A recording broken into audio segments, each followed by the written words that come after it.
What's up, everybody? This is going to be a quick video. They just added some new dynamic themes to the Xbox. I want to go ahead and share that with you guys. If you go into your settings, you can go to General and Personalization and head to my color and background. Yeah, and then go down to dynamic backgrounds. I forget where exactly this is at. So, although this shows two, this is just the active one here. Waves. Oh, no, this is a whole other one.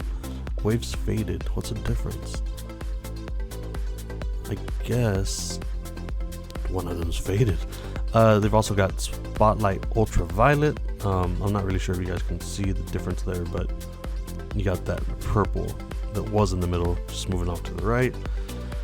Spotlight Midnight, more of a green and blue. Spotlight Deja Vu, red and blue. But I really like this one. This one's really nice. You got some ribbons, and then this one kind of reminds me of the original Xbox type thing if you change the color. Now again, if you want to change colors, you can choose whatever you want, and then head back to whatever your colors are and choose whatever color it is that you want. So let's just try a red. Why not?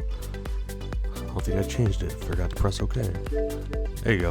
And then whenever you go back to your dynamic background, that will be red as well. So if we go back to the home page, there you guys go. It's a nice look. There's nothing too drastic about it. It's just like a really nice, slow type of thing. But I do like that they're adding more. Hopefully in the future we can get more types of things like this that are maybe more backgrounds, more sceneries and stuff like that. But it's a good way for Xbox to start with the dynamic backgrounds, and I think it's a good look. So I'm gonna go ahead and change this back to blue, and that's just the thing I wanted to share with you guys. Hope you guys enjoyed it. Let me know in the comments, and of course we'll see you guys on the next video.